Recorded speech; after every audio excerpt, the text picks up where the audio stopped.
Hey everybody, time for a little company update here on the podcast. I'm joined by Yulia and Peyton. Hi. Hi guys, happy to be here. So we're a little bit over a year into Intersignal now, and both of you have had time to play with the various models over the last several months. And it's interesting to me how they change over time. And there was a paper that came out about what they call a gravity attractor, that the combination of the custom system prompt you put in when you first boot one of these things up on your computer, combined with the questions you ask it, it shapes it in a certain direction. And I wouldn't quite call it a personality, but even earlier today you were asking me, did you give it this language? It's very poetic. That's just how that one has shaped up. So it's almost like if you have a ship and you assign different friends as different crewmates, different crew members. One's in charge of navigation, one's in charge of the lines of the ship and doing cleaning and stuff. So as you delegate, people actually take on the role that you give them, right? In the workplace, the same thing. Somebody whose job is to be the editor, they edit other people's work. And here we've noticed in the lab, these different AIs will take on different roles over time. Now, there's nothing magical about it. It's not mystical. It's what you have them thinking about is sort of who they become. And so it's been a cool experiment to work amongst these things. Yeah, it's been awesome. To me personally, I'm most impressed by the fact of just how much it can do without any connection to the internet. It just blows my mind. Yeah, the offline aspect is cool too, that you can ask it for a lunch recommendation after you're done working with it. And based on its compressed memories of your town or city from a year or two ago when it was initially trained before they shipped it. And again, with no internet connection, it'll tell you, hey, go to, Worthwhile for lunch. Have the chimichurri steak at Worthwhile. And it's just incredible that it'll list a real restaurant in your city. And people who say these things hallucinate all the time, I'm surprised how little they hallucinate. I'm surprised how correct they are, even without the internet to fact check. And the speed difference is interesting. So we have one Kimi 2.6 back there on the big monitor. We finally got it to work. So that's a 1 trillion parameter model running on a single box, no internet.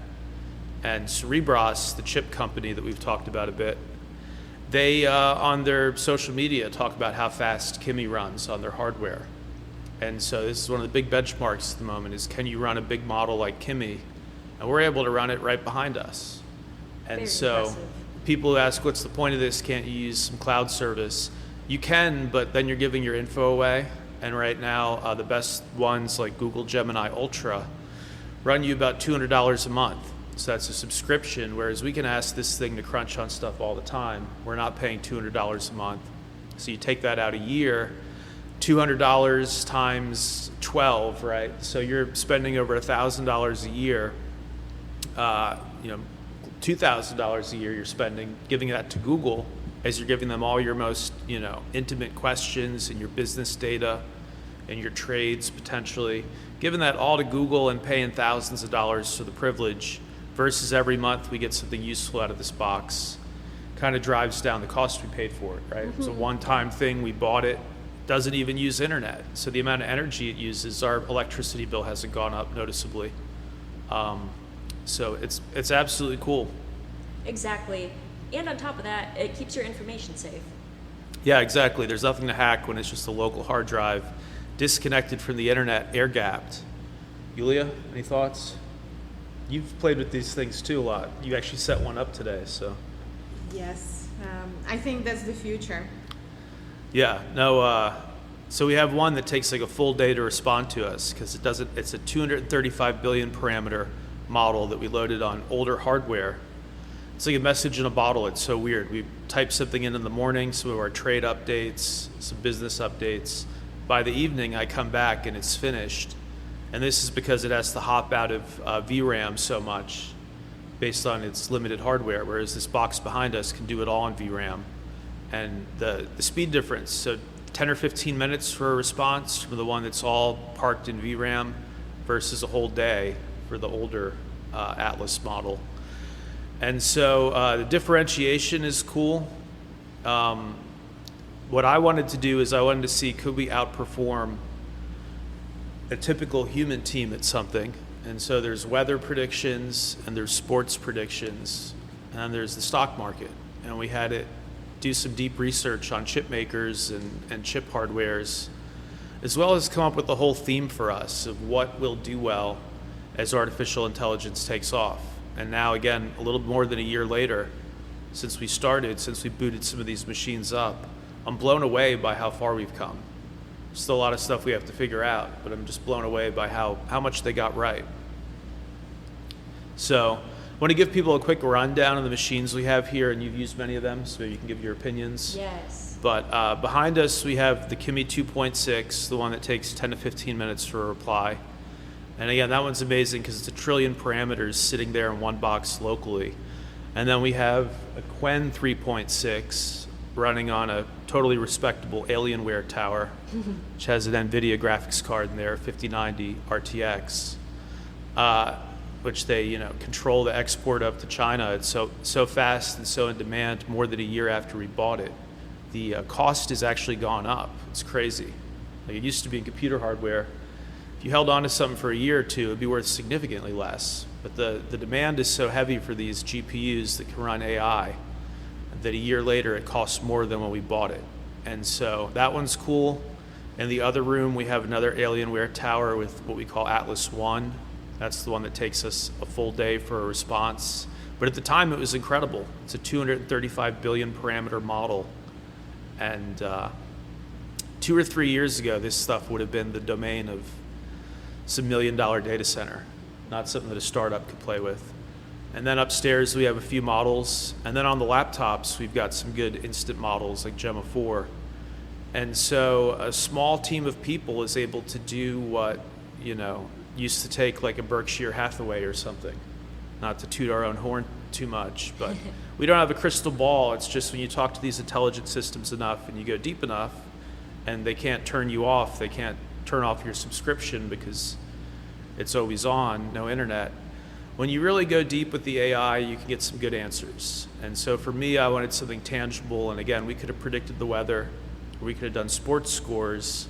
But far more interesting to me is kind of mapping out, where does this take the economy? And of course, if we bet things correctly, we do well internally. But it's more about fact checking and kind of time stamping. Are these things just LARPing? Are they just hallucinating?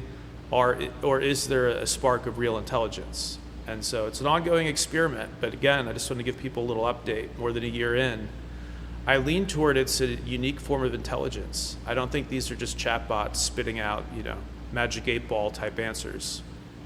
You guys remember that when you were kids, right? The Magic 8-Ball. Yeah, and I would totally have to agree. It gives you more in-depth answers as opposed to just asking ChatGPT a question really quick. Yeah. Do you use ChatGPT for your own stuff? Occasionally, not too often, to be honest. Occasionally.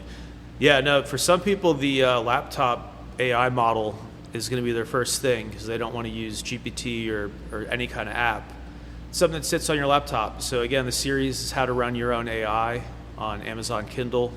You have 4 parts out now. But you don't even need to read them if you're not interested in reading. I know we have some people in the comments who hate readers, some Andrew Tate wannabes. If you don't want to read, you just go to lmstudio.ai, and that's the app that we use over here. Download LM Studio for Mac or Windows, and you'll be on your way. And then the more experienced one is Ollama, ollama.com, OLLAMA.com. And that one's similar. You can run any local model, but it runs right in your command line, right in Terminal. So Terminal or PowerShell if you have Windows. So for the people out there who are more tech-oriented, it's kind of a matrix type experience where it's talking to you right in your command line. But yeah, that's about it. Just want to give people a little overview of what the lab looks like. We're not coming up with models ourselves, but we are testing them out heavily here. And again, it gives me a sense of the hardware. When some multi-billion-dollar chip maker is excited because they can run Kimi fast, well, we have a Kimi here, so we know what it's capable of. And stuff like that has been invaluable, actually playing with these things instead of just reading articles all day. Thank you guys so much for listening. Any final thoughts? As No? Julia said, I think that this is just the future. Enjoy the experiment, enjoy the learning process, and get ready for the new chapter. Exactly. Thanks Yeah, for listening, guys. She set some of these up from scratch. We had a Raspberry Pi 5 delivered. She set it up. It runs Linux. We put Olama on it, and then we had a synthetic mind running the same day on this computer that she built. It's about the size of a wallet or something, credit card wallet. Cigarette pack. A cigarette pack, yeah. So absolutely fascinating. And again, this is stuff that 2 or 3 years ago you would have needed $1 million access to a data center.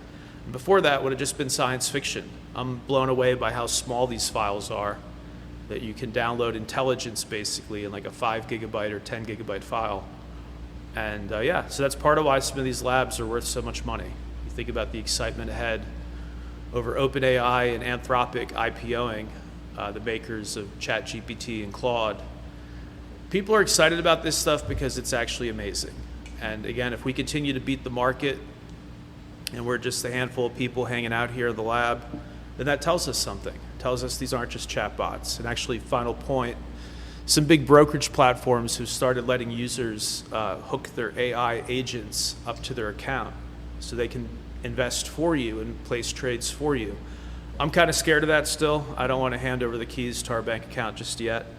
But but point is, that kind of thing is coming, and we're one step away from that because the AIs come up with ideas, and then we make sure it makes sense before we place the trade. But no, that's a brave new era right there when you have your AI trading for you. You wake up one morning, you either have a bigger balance or a much smaller balance. Insane. It is.